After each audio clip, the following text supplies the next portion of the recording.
તો અમદાવાદમાં વધુ એક મેગા ડિમોલેશનની કામગીરી કરવામાં આવી। વટવાના વાનરવટ તળાવ પાસે આ મેગા ડિમોલેશન કરાયું। 450 થી વધુ કાચા પાકા મકાનો હતા, દુકાનો હતી, જેને તોડી પાડવામાં આવી। અસરગ્રસ્તો માટે વૈકલ્પિક વ્યવસ્થા પણ કરાઈ છે। તો કેટલાક લોકોએ સ્વૈચ્છિક બાંધકામ દૂર કરી દીધા। 10 હિટાચી મશીન 5 જેસીબી દ્વારા આ દબાણ દૂર કરવાની કામગીરી કરવામાં આવી હતી। પોલીસની 10 ટીમ પણ ઘટના સ્થળે હાજર રહી હતી। એએમસીની 8 ટીમો તૈનાત કરાઈ। અગાઉ 3 જાન્યુઆરીએ આ ડિમોલેશન કરવાનું હતું। અગાઉથી જ નોટિસ છતાં બાંધકામ ન હટાવતા આજે કાર્યવાહી કોર્પોરેશનની ટીમ દ્વારા કરવામાં આવી। સ્થાનિકોએ 10 દિવસની મોહલત માંગી હતી। સમય માંગતા ડિમોલેશન મોકૂફ પણ રાખવામાં આવ્યું હતું।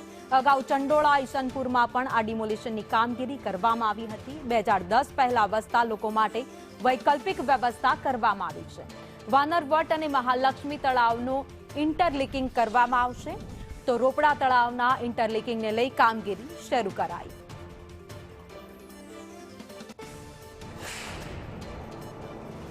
અત્યારે કુલ 450 જેટલા મકાનો છે। આની અંદર 58,000 ચોરસ મીટર જેટલી 58 આપણે ખુલ્લી કરી આપણે 4 ઝોનમાં આખો એરિયાને વિભાજિત કર્યો છે। એમાં 8 ટીમ છે। પોલીસના કુલ 500 જેટલા છે, એટલે આપણે 8 ટીમના દરેક પીઆઈ અને એસીપીને એક ઝોન આપી દીધા છે। એટલે અને કોર્પોરેશનની પણ ટીમ છે, આપણે અલગ અલગ ઝોનની પણ મદદ લીધેલી છે। એરિયામાં છે અને લગભગ 430 જેટલા રહેણાંકના અને 25 જેટલા કોમર્શિયલ અંદર બાંધકામો આવેલા છે।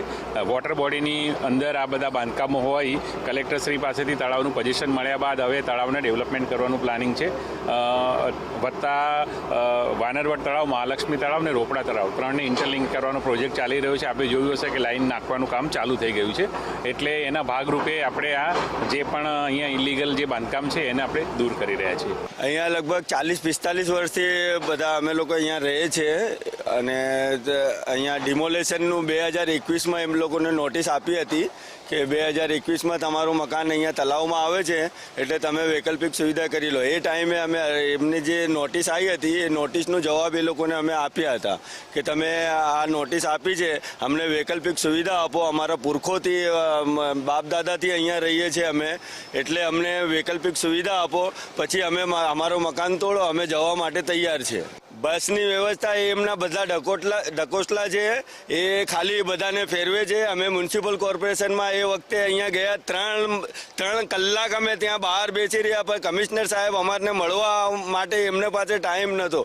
અને એક ખડ્ડો તોડવાનું હોય, એક ખડ્ડો અર્બન હેલ્થ સેન્ટરમાં આટલા સુધી પાણી રેગ્યુલર ભરાઈ જાય। 5 વર્ષથી અમે અરજી કરીએ છીએ, પણ આ મ્યુનિસિપલ કોર્પોરેશનવાળા ત્યાં આવવા માટે ટાઈમ નહીં। કોઈ ગટર ભરાઈ જાય તો એમને કહીએ છીએ કે આ ગટર ખાલી કરવાનું છે, તો કે આજે રવિવાર છે, સવારે છે, એ ત્યાં આવવા માટે એમની પાસે ટાઈમ નથી અને અહીંયા તોડવા માટે